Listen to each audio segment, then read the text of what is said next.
Are you planning to take the IELTS and looking for free resources? If so, this is a video for you. Hey guys, it's Gabriel from Peru. I'm making this video to give you some useful tips for the IELTS. My mother tongue is Spanish, so don't expect me to make this video perfect, but I'll do my best. I took the IELTS at the end of the last year. I got overall band 7, I got 7.5 in listening, 7 in reading and speaking, and 6.5 in writing. It was the most difficult part. Well, let's make a brief overview of the exam. I'm not gonna dive into too much details. Listening has 4 parts, 40 questions, 30 minutes. Reading 3 parts, 40 questions, 60 minutes. Writing 60 minutes. There are 2 parts. The first one is a report, the other one is an essay. For the first one, you spend more or less 20 minutes, and the other one 40 minutes. There is a difference here with the TOEFL, because in the TOEFL you have 50 minutes, so it's 10 minutes less. It's a lot in the exam. So just take into account if you are deciding which one you take, and also check what they require you to take, so take that into account. Regarding those exams, do they really measure your English? I don't know, but I'm sure that they measure how well you do this particular exam, so practice a lot. You know, practice makes perfect. So let's see the first part, the listening. By the way, the order is listening, reading, writing, and speaking. The first 3 come together, finish one, go to the other, and speaking might be later on or the next days. Okay, in the listening, here I have some tips during your practice. Let's see. Be 100% focused. You shouldn't lose your concentration. As soon as you lose your concentration, you might lose the sequence of the audio and you might lose some points. So be 100% focused. Put your cell phone out of the room, not in your desk, out of the room. Hit any distraction. Then, writing capital letters. You can write in the normal way with capitalization, but if you do wrong the capitalization, then you will lose points. So do it in capital letters and you forget about capitalization. Then listen again and read to the scripts, especially for your wrong answers. It's a good practice that after you finish the whole listening, you go back and listen again and read the scripts and take into account this, especially the wrong answers, because if you practice on your mistakes, you'll do better next time. Okay, when you lost an answer, move on to the next questions. I remember that I used to get quite angry when I lost an answer, but don't do that. Move on to the next questions so that you don't lose points. And also, some answers might come together and fast. And regarding the last tip, if you get angry and think about, oh, I lost this answer, and the other one comes, you might lose 2 answers instead of 1. So don't do that. And when you get lost, try to relocate as soon as possible. And if you're doing well and you don't get lost, well, try to do it on purpose, so that if you get lost during the exam, you will already have that experience and you will do better. Okay, an improvement sign is when you hear the word but you don't know it. You know, you're expecting the answer to come and you hear the word, but damn, you don't know it. So spell it. I guess the spelling. You lose nothing. There is no penalization if you if your answer is wrong. So you don't lose nothing. Play it safe and do it. And also the last one was during the exam, but this one is before the audio starts. Guess the word by the context. You know, the type of word, if that's gonna be a noun, an adjective, a number, an adverb, so on. Usually the exam comes easier to harder. Section 1 might be easier than section 2, and so on, so on. But it's not always. I remember that when I used to practice, sometimes I did better at the last sections than did the first sections. So don't get nervous, just keep focused and keep doing. Okay, this is for extra practice. For those words that you don't know, try to write them in a separate notebook and repeat those notebooks after the days. That's a space-time repetition. And yeah, it's a good practice. And not only the word and the meaning, but also how you use it, the context, collocations, if it's plural, singular, and past tenses, perfect, past simple, that things. Okay, next. And also try to learn those new words, but not only just hard memorization. Yeah, repeat. No, try to use some techniques that are really useful and powerful. Here I have two examples. Actually, are two techniques. One is like acronyms, and the other is like separating the words so that you remember the word kind of in a mixed way. Let's see it. The first one is a spear. A spear is kind of a weapon that human beings used to use it to hunt animals in the past. And here we have a spear. You have S for a spear, P for perforate, and ear for ear. A spear perforate ears. That's a technique. And the other is rhythm. Such a difficult spelling. And here's the acronym: R for rhythm, H for helps, Y for your, T for two, hips, and H for hips, and M for move. So rhythm helps your two hips move. Yeah, a funny combination, you see. Also, you have to listen to real English, guys. Don't listen to channels that try to teach you English, because that's not real English. And for example, you can listen to the news, interviews, movies, series. Personally speaking, I loved the BBC Sounds. I found a really good podcast that I actually listen until now. And it's important that you like it, because it has to be an habit that you do it every day, whenever you can, when you go to the work, when you go back. It's a really powerful habit. And also some words that you might be learning, you can hear in the podcast so that you can remember it well. Okay, IELTS List has a section of outstanding student recommendations. For example, how I got a band 9 in listening and reading. Really useful techniques. Check it out. Also, IELTS List again in YouTube. You can find specific exercises for spelling. Spelling streets, names, cities, countries, and it's really important, because in section 1 you might have an spelling answer or more, and you have to make sure that you do it right, you do it correctly, so that you get that points and don't lose it. Also, there are some studying techniques. For example, studying or practicing one type of exercise or one section until you get 80% of the answers correct. It's really important. For example, if you're practicing section 1 of listening, you do section 1, for example, 10 times, 10 exams, all together. You do one, then the other, and you check all your answers, and you have to do it until you get 80% correct. And you can apply this to any other exercise, perhaps reading, other parts of the listening. Really powerful. And here is a really powerful technique, guys. I hope you're taking notes, because this is really powerful.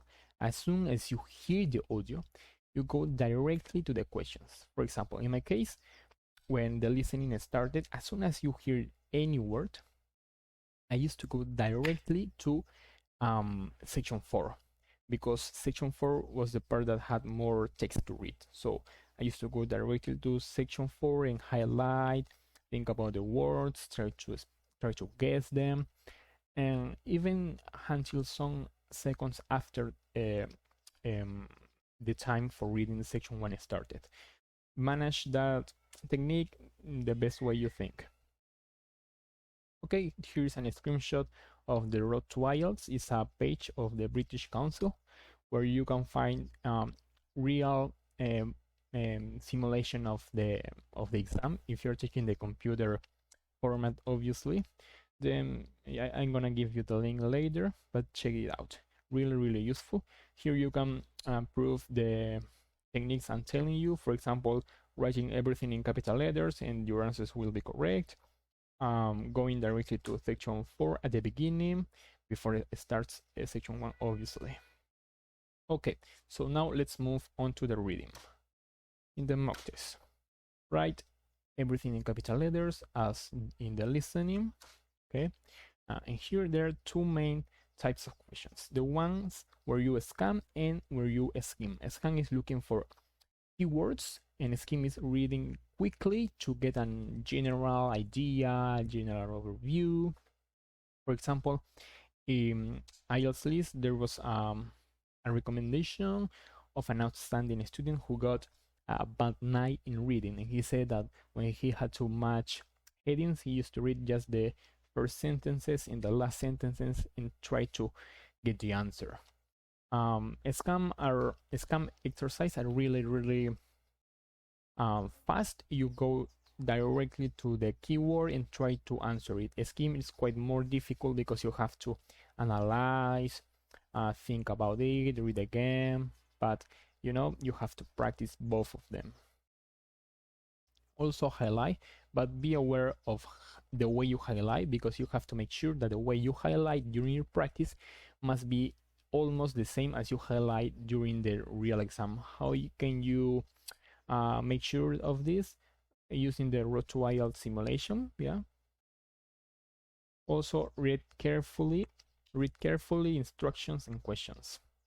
Really useful. For example, use only 1 word, 2 words, 3 words, and also make sure you understand the question, because if you don't understand well the questions, then you might never get the answer.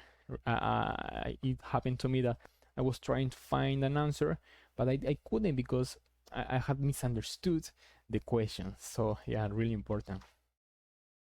Usually, as in the listening, it's easier to harder, but not always. And some recommend that you take 20 minutes for the 3 sections. I mean, each section 20 minutes. And others say you can spend 17 minutes in the first, 20 in the second, and 23 in the last one. But anyway, just do it as quickly as possible. Really, guys.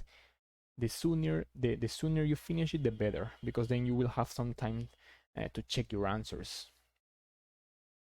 For extra practice, as well in the listening, write new words in a separate notebook. And there might be some tricky words. You know, IELTS, it's all about tricky words, synonyms, paraphrasing. For example, I remember that in my exam, there was one answer, and I was looking for a singular word. And guess what? The answer was a plural word. You know, the kind of word that is always with S. It was a species. Then I spent too many minutes trying to get that answer. So be aware of that tricky words. Also, read news, articles, whatever is in English, but that it will be helpful. It's kind of the same with the listening. Try to listen into real English. Try to read English whenever you can.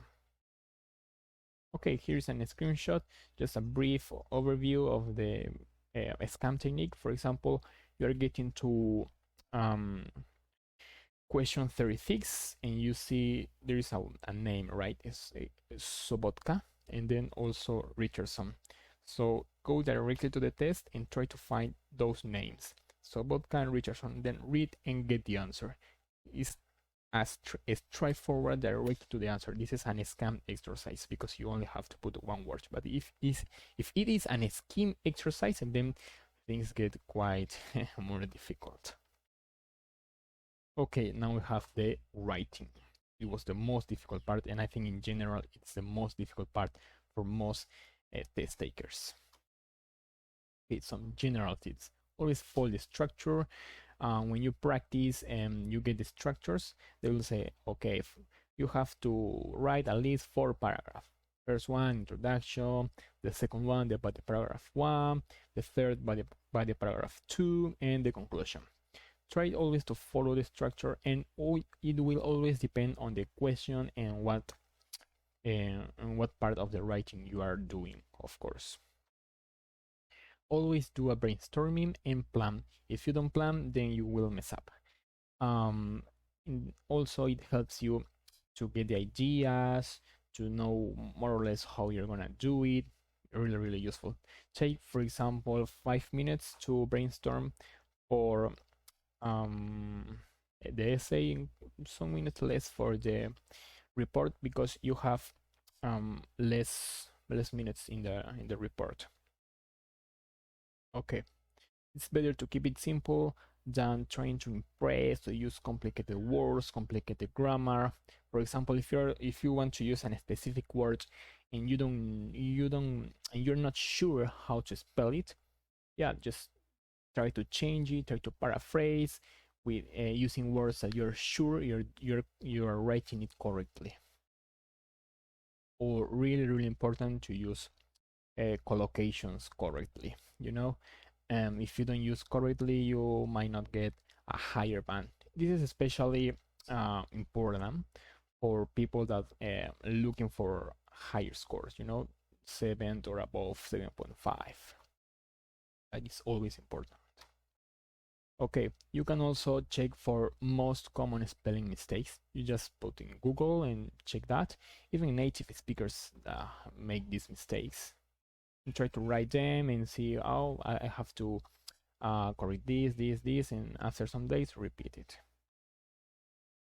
Oh, and also typing skills. I suppose you're taking the computer-based format, which is the most common. And to be honest with you, before the exam, I used to type it at the keyboard, on the keyboard, looking at it. And after practicing, I managed to do it without looking at it. You have here some web page. I think there are some games. I preferred this one. Anyway, you look and you choose whatever you want. Okay, what will you have next? Okay, you can also use your email corrector, Word, Google Translate, Cambridge Dictionary, Grammarly. Cambridge Dictionary had a section of lists where you could add the words you were learning, you were trying to figure it out more, investigate more. But of course, when you're writing, you have to do it without any help, because it has to be as real as possible. This is them when you check. Okay. Always review. Try to have at least 5 minutes at the end of the exam to check what you have written. You will get surprised by how many silly mistakes you can correct while doing this. Okay, for writing section 1, it's like a report. Usually they give you a lot of numbers, but sometimes you also have kind of maps or processes. But when they give you a lot of data, in any case, write what you see.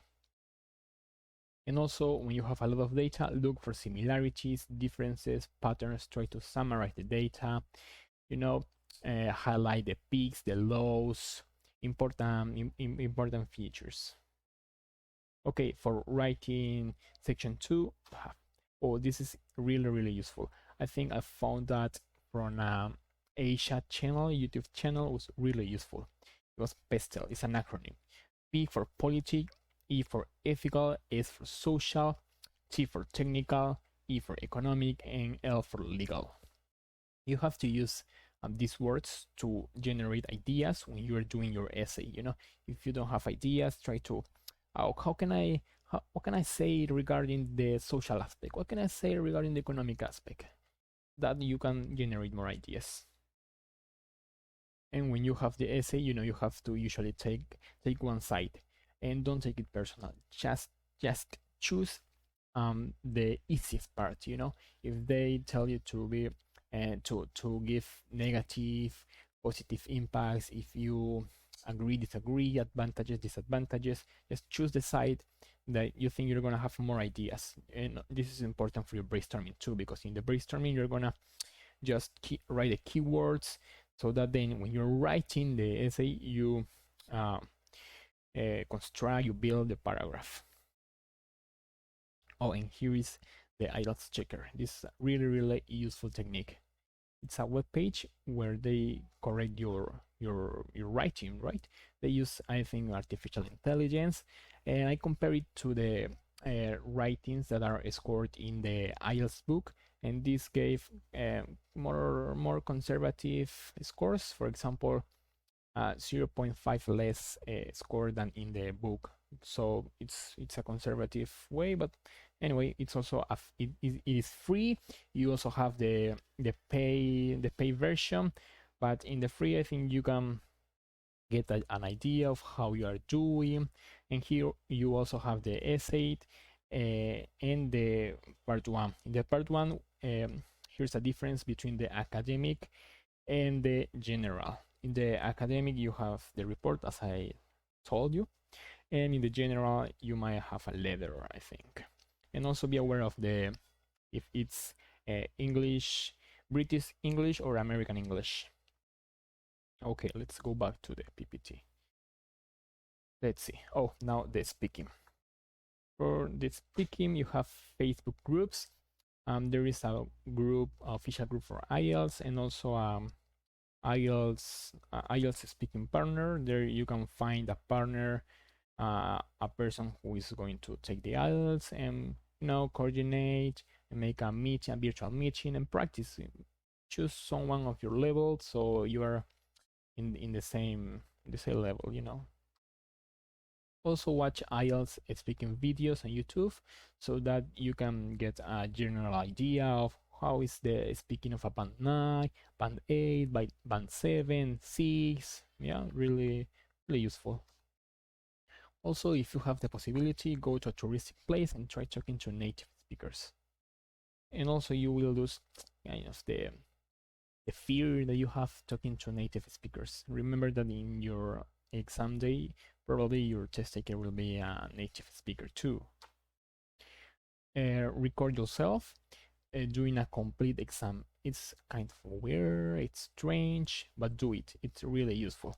You have the mock, and they give you the questions for section 1, section 2, section 3. Do all, record yourself, and then listen to yourself and see how you're doing. Also, you can ask the examiner to repeat questions, but be aware of this because you cannot do it in all the parts. I think you can check it in the web page, but for example, in section 2, you could do it. And for section 2 of the part 2 of the speaking, never stop speaking. Always speak until the examiner interrupts you. It's better it's better to be interrupted instead of having more time to speak and saying nothing.